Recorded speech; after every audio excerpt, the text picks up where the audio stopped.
Hey, what is up? What is up, YouTube family? It is K-Rod here. I'm back at it with another video for you guys. And, credit to this YouTuber, NTC Gaming.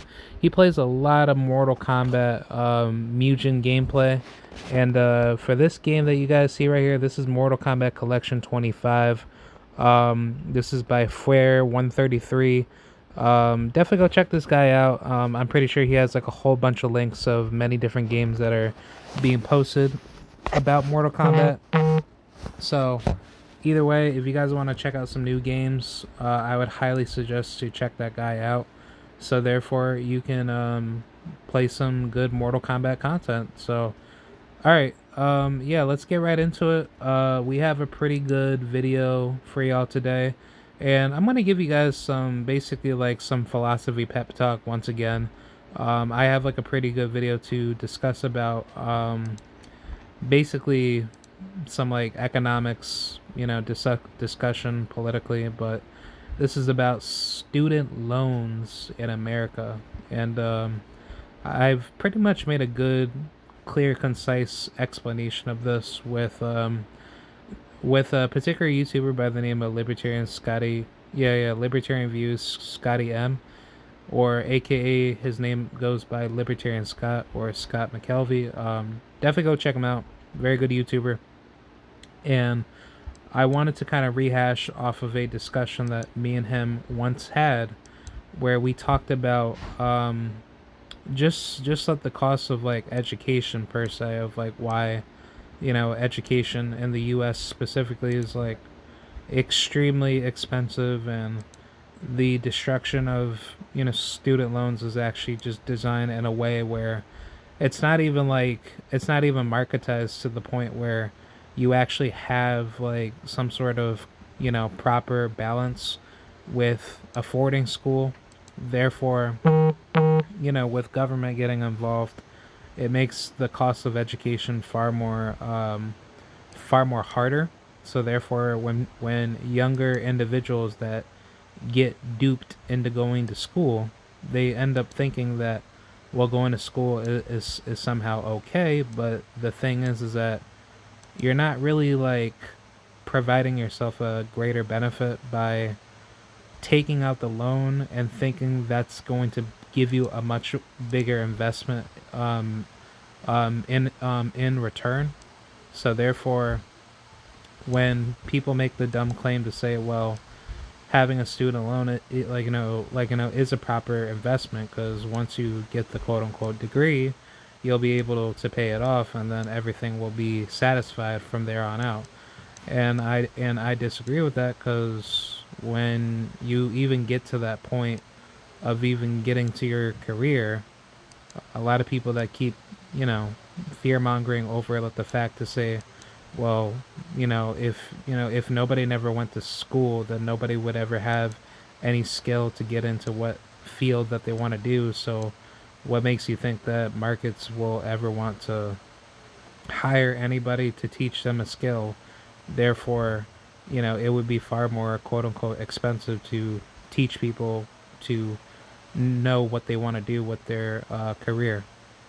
And the whole problem with this whole argumentation to say that if you don't go to school or don't go to college, then you're considered to be like the low tier level individual in quote unquote society. I don't always hear this from everybody, but whenever you hear people just talk, they always go into this mindset of saying that, well, going to school means something. There's some merit of like what people had to do back in like the ancient time of going to school. Hold on, give me one second.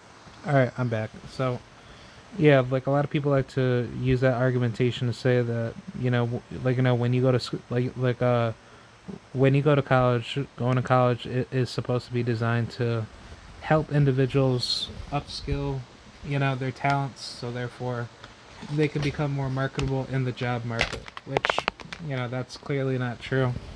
And there's a lot of misconception about that. No business is ever going to tell you that your education is the most valuable thing in the marketplace.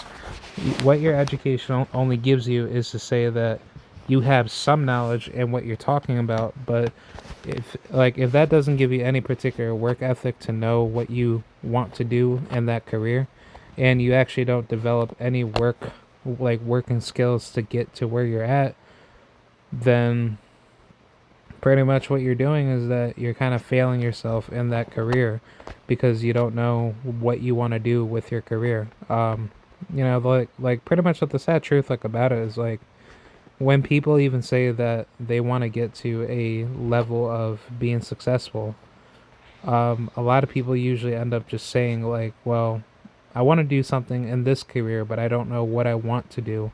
So yeah, they're gonna go to school and waste their time choosing different routes and different degrees. But then once they need to make a decision to say, well, I just need to choose a degree and just go with it, but then they're basically regretting to say, well, I kind of wish I did biological engineering, but I really didn't want to do that because I didn't feel for it after I got stressed out. So then I just went into accounting and just decided to go get my degree from there, and then just call it to be like a day from for that field to say, I didn't want to become I didn't want to become an accountant, but yet my main focus of what I really wanted to do was to get into biological engineering. But my whole focus just pretty much changed over time because you started to see how expensive it really is to even get that particular tuition done. But by the time when you graduate, you're trying to look at how many jobs are to even be available in this particular field, and then you start to wonder, is it worth even going through this mess to put yourself in a financial debt burden where even if your parents even tell you oh well, you still need to have some sort of education, you still need to go to school, have that experience to enjoy college and do what you have to do. That's not the point. You're wasting your hard earned money to go to a massive university, and I don't care what university it is. You go to Yale University and you tell me that you got your degree at Yale thinking that you're smart, but at the end of the day, you wasted your time going to that university thinking that the experience would be so great to be there. But the truth of the matter is that everybody else that got that degree for what you just study for at Yale, it's not going to help you go anywhere else other than wait in line and pray that you could get some good job. But at the end of the day, you're not going to be guaranteed anything. You basically for the most part, especially in the US, most college students that graduate with a bachelor's or master's degrees, most of them can't even find high paying jobs having to start out. So what ends up happening for them is that they're probably having to end up taking a job where they're probably most likely maybe getting paid maybe better, maybe a good solid 40, maybe 45,000 to maybe close to 50K. But when you try to add up how much money that they're supposed to be really making to pay off their college loans completely, that's not even close to what businesses even want to pay for. Because for one, the businesses that are having to look at those degrees and see who's even qualified as a candidate when no college student out of that particular school, whether they're coming from Yale University, Duke University, Butler University, Ole Miss, Georgia Tech, Georgia, all these top American schools that are destroying people's pockets to go to these super expensive schools. No employer is going to care about that. Yeah, I mean, it's cool and all to be sitting at a job interview, hoping that you get hired, but then you're kind of afraid of your future because you don't know what's going to happen with this employer saying, well, we see that you have some experience with some internships that you have taken, but we can't really make this proper decision in our heads, which, they're not really going to say that to you, but they're going to say, well, after reviewing all these, tough, well documented applications, we regret to offer you employment with such and such company after carefully reviewing, the information. And pretty much what the issue most likely is just simply due to massive, gigantic pools of people having, the same degree. Therefore, it's creating a massive influx of people that are going to school for the same degree, and it's now worthless to even have a job market of people that go to school for, let's just say, I don't know, like I'll just use maybe like, aerospace engineering. How many companies are looking at thousands, if not millions of millions of resumes where they're having to decide whether if they can hire somebody that has a degree working in that field or studying in that field. Oh, I'm sorry about that. And then they have to make this tough decision to determine through many different applicants to say that that we have to basically trim this, pool of candidates that have worked their butts off just to get to that field, and then, have to basically be given like a tough answer of no, like, we're not going to select you because, you haven't really developed any experience and there's really nothing that you can really say that puts yourself at that higher level. And, the whole truth about it is that when you look at the cost of school and you can compare that to any other career where people have not really wasted like their time having to go to school and they were making big money with a career that doesn't require you to go to college. Like, I'll try to make this a little bit simpler. Let's just say if you go to school to become well, I'll just use up the same career. You go to school to become an aerospace engineer. That's going to cost at least maybe 60,000 to maybe $80,000 worth of loans. Your loans are going to screw you over to the point where interest is going to be sky high. And this is how banks try to get you, by the way. When you get that loan, as soon as you start going back to school, that interest is going to keep building up over time to the point where the banks don't even tell you, well, pretty much like the loan institution that you get your loan through for your institution through the school, they don't tell you how much interest is built up every single month for your particular loan. And therefore, you're having to think that, oh, well, my loans will be fine if I just keep deferring it every single time I go back to school. But the truth of the matter is that that interest builds up while you're not knowing what's happening with that loan.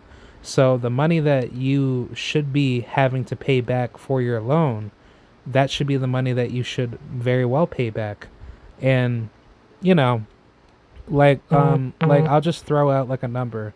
If you take out a loan for at least, let's just say, $60,000 for you to finish up your school, and you went to some super expensive school, like, I don't know, like UCLA or Purdue University, by time when you finish that degree for aerospace engineering, that interest is going to build up to the point where it's going to be 3 to 4 times more expensive compared to what you had originally taken loans out for.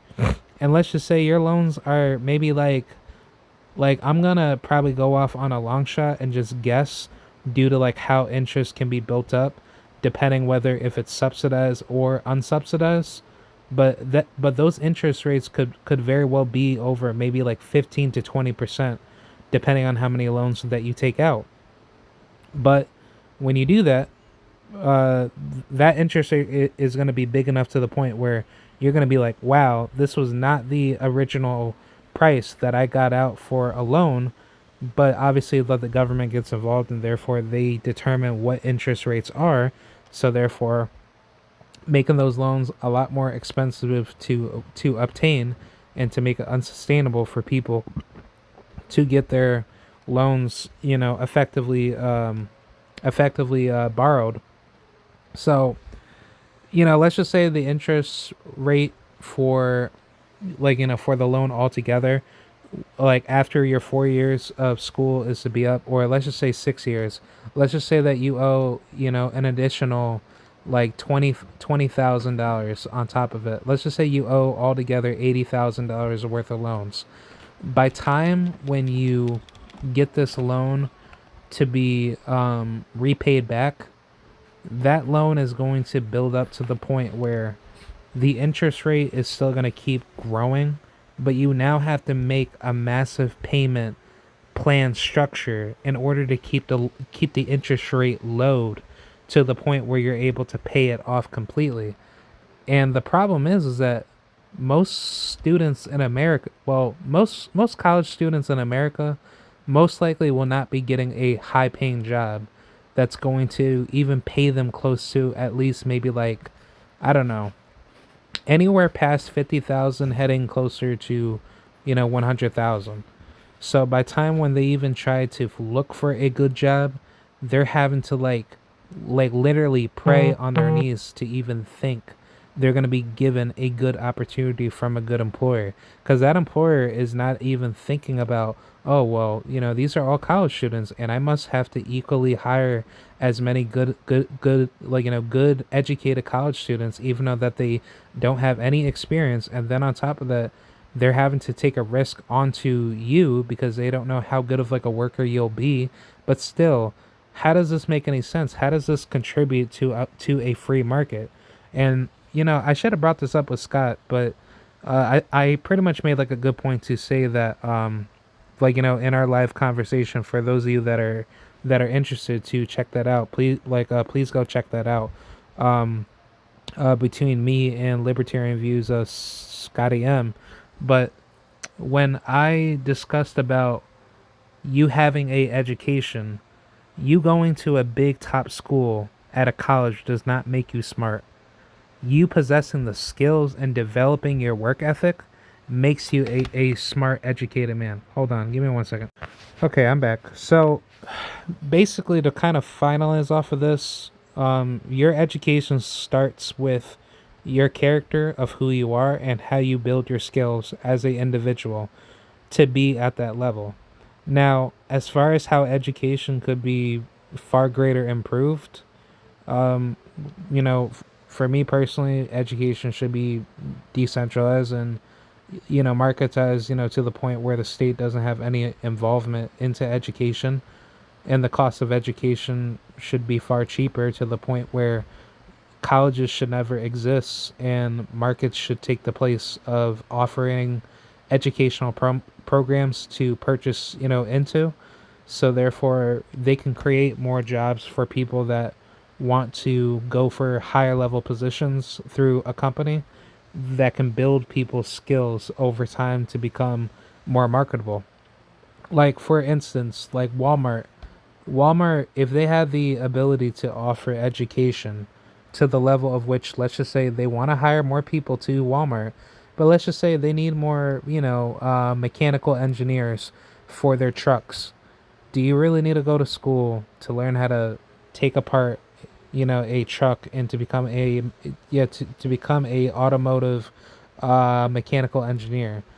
The answer is no, because if you compare this to Amazon, Amazon has something similar to that where they have career choice, but they actually put you through their registered contracted schools for you to learn how to become, let's just say, a CDL truck driver, or let's just say if you want to become a trucking mechanic, or you want to do anything in regards to like trucking in terms of, I don't know, maybe like operating, with the trucking units or anything like that. I'm just basically spitballing certain ideas that Amazon can do. But the thing is that Amazon has a lot of money to the point where they can invest that. But imagine in the world of having no, education being purely monopolized by the state. Yeah, like education would be far more cheaper. Businesses would actually invest more into their employees to give people a much greater opportunity to grow, and therefore there would be far more jobs available where businesses would be wanting to hire people based on merit and based on skill, capabilities to say, hey, I believe in John, good enough to become, let's just say, I don't know, let's just say like a print room operator. You know, you don't need to tell John to go to Yale University to learn how to become a print room operator to operate a massive working factory of printing out, production, I don't know, projects of let's just say documentations for I don't know, like filing packets or stuff like that. Like I'm just basically like utilizing like any means to say that if a company believes in you and they want to invest in your skills and you put in the hard work and talent to get up there, you will get up there. Now, as far as like let's just say like another career such as like well, a career that doesn't require you to go to school, I'll use like a career like becoming an electrician. I know several friends that have went to school for certain careers. Well, basically, like let's just say like one particular friend went to school for Homeland Security, and he didn't like it to the point where he wasn't able to really find a job in it. But what he ended up doing is that he ended up becoming an electrician, and for the most part, becoming an electrician isn't really that difficult because all you have to do is go through a union, and then you go through a union-backed apprenticeship program. And usually, for the most part, those union-backed apprenticeship programs will help build your way in, so you could start making big money once you start out. So by the time when you go through all the training and get passed with everything, then you'll be able to just get right into that program to be completed, and then you'll be able to graduate to become a like a fully certified electrician. So like I do know that the starting salary for most electricians in the U.S. it's usually around like I'll say maybe 60 to like $80,000, but at the highest it's usually $80,000 because by the time when you start going out on the field and then you start working on people's homes, then you start working to make that money, but you're also making the money through the company that's paying you the like the I guess like the educational well, they're paying you money to go through the apprenticeship program, and then as you're learning those skills, those electric based companies that have like the unions will start giving you more experience over time to kind of build up your skill, so you can develop into a much how should I say like a much more experienced worker over time. And then as your skills get better, you'll start to develop more skill to become more marketable in the marketplace. And then on top of that, you could also become a contractor too to run your own company, and then you'll make like basically like you'll make at least 5 times more money than for what the average worker has to work for through a particular job. Hold on. Let me pause let the video, and I'm gonna pull up like a different video. Give me 1 second. All right, I'm back. So, yeah, pretty much. Just to make this a little bit simplistic. Back to what I had initially explained.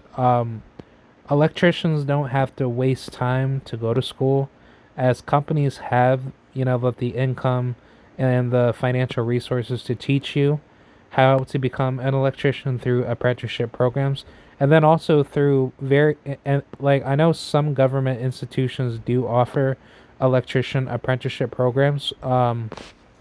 There's a particular government website. I think I forgot what exactly it is. If you just type in like USA government apprenticeship program jobs, there's like a whole list of them, but I totally forgot like what the one that I'm thinking like about that actually offers it. But if you have certain skills that you bring to the table, or if you have like a willingness to learn, there are companies out there that will teach you how to get to that level, and those businesses don't have to really waste any time in selecting a proper candidate, where they'll actually train you to become a high level electrician. And if you put in the time and effort to get to that level, you're going to be making a lot of money to the point where you're not really going to be thinking about saying, "Oh, wow, I really never needed to really go to school at all." But it's like a lot of people don't know that, because it's like people that go to school to become an electrician, like, a lot of them really start out small by going through the apprenticeship programs, and then as they start getting bigger over time, they're going to start making way more money. So, I mean, that's just like a bare minimum example of like how people can make a lot of money in, I would say, I'm not too sure if a electrician job is considered blue collar, but I'm going to say blue collar because I don't really use those terms like that between blue collar and white collar. But yeah, becoming an electrician is a hard man, that's like a hard working man's type of job. It's the same thing with becoming, let's just say a construction worker to that variant degree. But obviously, construction workers do far more hardworking, jobs, and to that particular degree, they do get paid good money. But depending on what type of jobs that they do, is also determined by how much money will be sent out to them, depending on the company that they work for. But still, there's plenty of great careers, especially in the US, that will train you to get to that particular level. But back to the electrician argument, a good thing like about that is that, I'll also even bring up like another good example.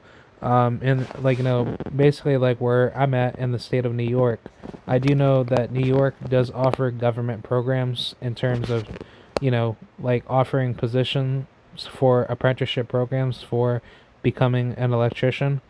But that's besides pretty much at the point. I wanted to kind of just add that in to state that, um, if businesses are willing to offer those positions, and if they had more money to save and invest for those apprenticeship programs to build people a lot more with their skill, then you would see more companies develop more positions over time, to the point where college is not necessary to waste all that money to be taxed out of the taxed out of people that are having to fund those schools.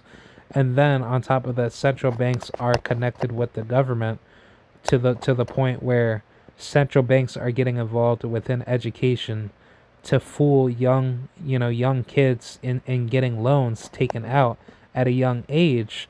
And then by time when they're finishing up school, or let's just say even if they drop out, let's just say if they had like some personal situational issues that were going on, and they had to get out of school simply because, let's just say it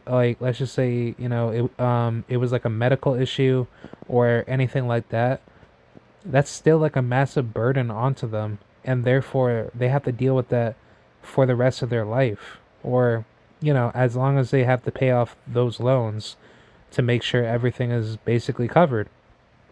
So pretty much like my whole deal is that, if education was to be purely marketized, where the state doesn't hold any monopoly on, just education simply, there would be a lot of way more economic freedom to kind of like bring more opportunities to the market, where people can invest more money into it.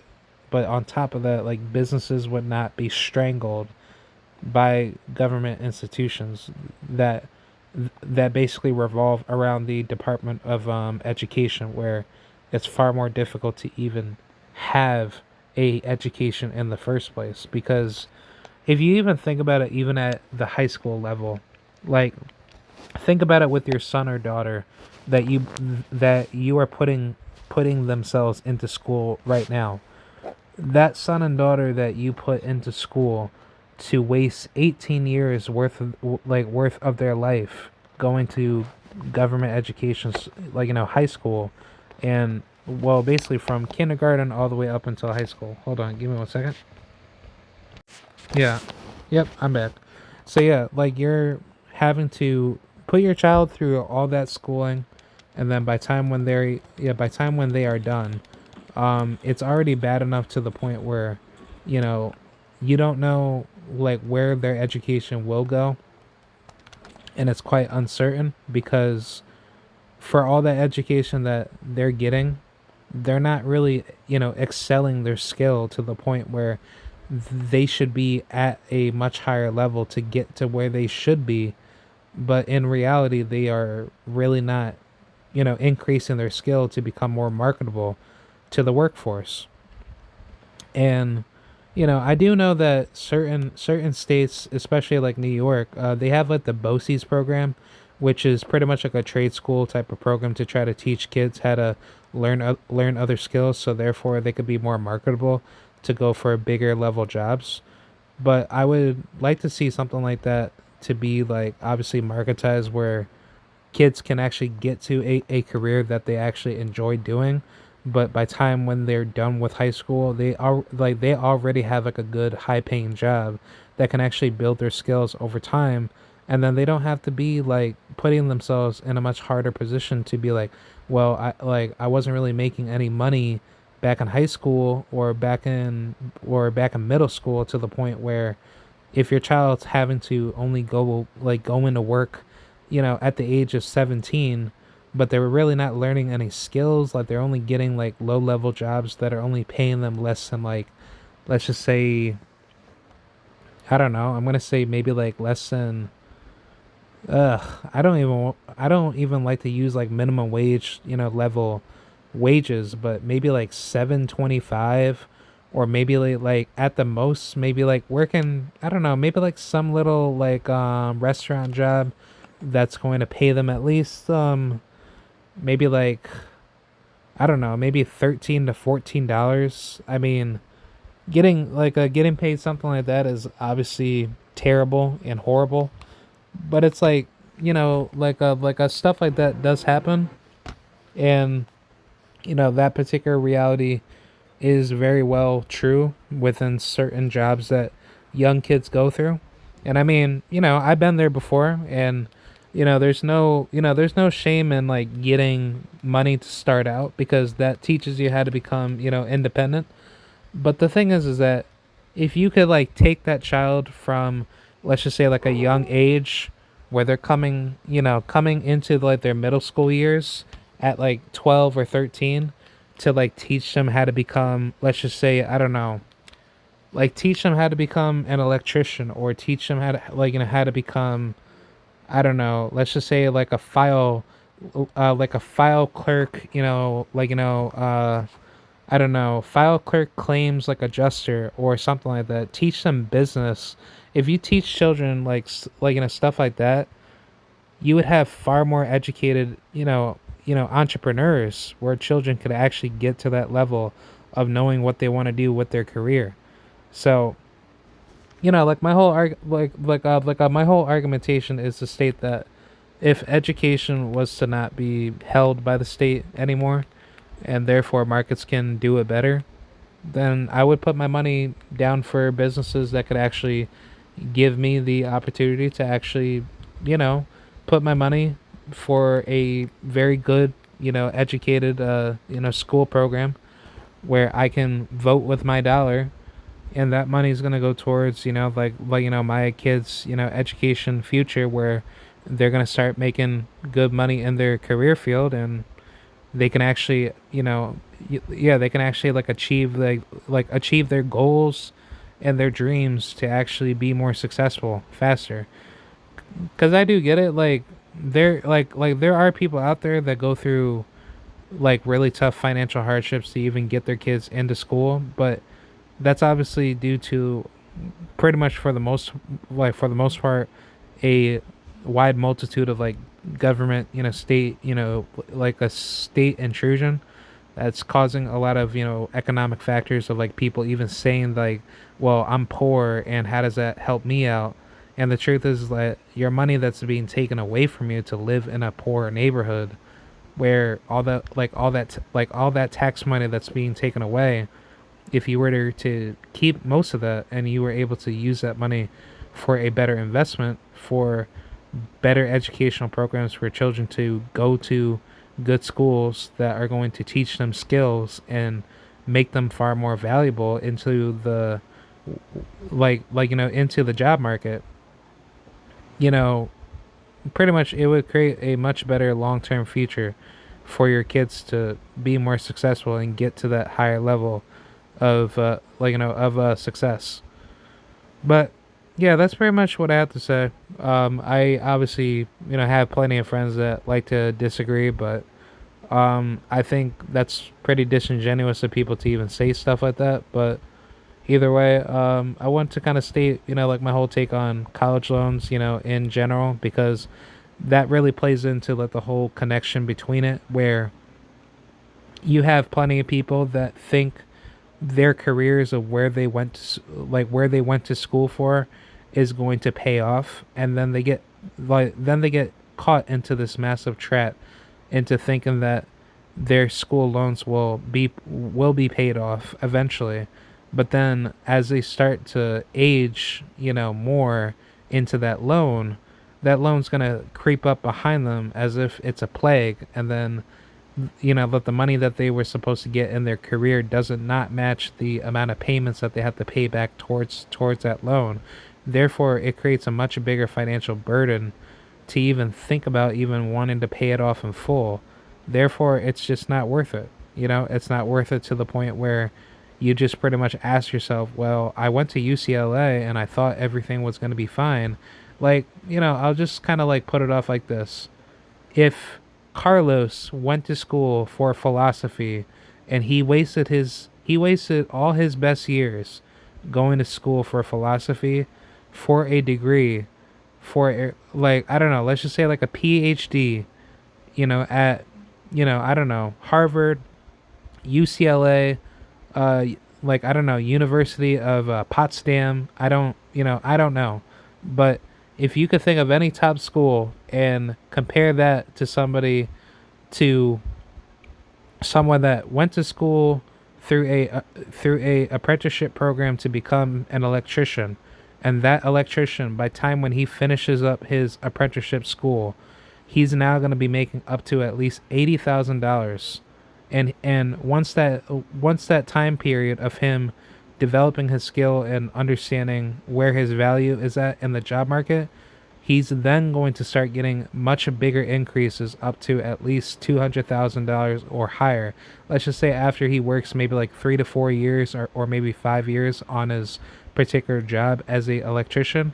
But then on top of that, he could run his own company, make more money on top of that, and on top of that, he could become his own contractor, working for other businesses that pay him much larger payouts. Yep, hold on. I'm gonna pause it. All right, I'm back. So, yeah, I'm basically comparing that to say that if somebody goes to school for philosophy, and let's just say that philosophy degree does not do anything, but they're sitting in $100,000 worth of debt, how much further are they going to go with their career when they can't find themselves a high-paying job to even cover that? And therefore, they're wondering why that didn't even work out for them. But still, you compare that to somebody that does not need to go to college to become an electrician. And for those people that are working their way up through a, let's just say, a education backed, like I don't know, workers union, through a company that's going to offer you that program to get enrolled and get into becoming an electrician, your money of how much money that you will be making as a electrician will be far more valuable over time, because you've taken the time and effort to make those sacrifices to go through a very tough, strenuous program. But on top of that, when you finish the program as a electrician a through a business that offers a apprenticeship, like I don't know, opportunity, you will start to make that money grow a lot faster for you, because you never had to take out any loans to even get to that level to be successful. So, yeah, that's pretty much what I wanted to say. I know that was like a lot, but I wanted to kind of state that in my argumentation to say that the truth about college loans is a lot of government interference, and it's very difficult to even get a good education. And depending on even for what degree that you even want to do, you're having to make so much sacrifices to the point where you don't even know if it's going to be all worth it at the end. And granted, I do understand that for certain people that go for degrees like law enforcement or stuff like that, like criminal justice or even financial accounting or financing and business administration, like it's good and all, but it's like at the end of the day, like if you could do something where you don't have to waste your time going to school and not take out loans, I like, to me personally, if I could go back in time and tell myself that, at least like I don't know, maybe like 12, 13 years ago, like I would be doing 10 times better. But I don't need to be thinking about going to school. I could be thinking about doing apprenticeship trade programs or getting into IT, and I don't need to be doing stuff like that. I can just build my certificates and just get into like good entry level tier 1 positions, and then just basically build my way in. And then if you need to like expand into, education, go for education that's actually worth doing something, but also like create your own portfolio and have a foundation, because as employers take a look at that, you'll start to become far more, successful over time to get to where you to get to where you need to be. So yeah, I pretty much want to kind of state that. I'll probably have like another show with Libertarian Scott to kind of talk about it in the future, because this is a very touchy subject that not a lot of people like to get into because it's a hard, cold reality behind it. But yeah, I will definitely follow up with this in another show that I will do with him. And yeah, that's pretty much it, man. So I hope you guys enjoy it. I will be coming out with a video to talk about my reaction to the Call of Duty Black Ops 7 trailer that came out with the Guild, and I'm going to give you my reaction to that. So yeah, definitely stay tuned. Definitely stay tuned for that, and I hope you guys have a good night. And yeah, man, thank you guys for watching, and I will see you guys later. And have a great day. All right, peace out, and goodbye. All right.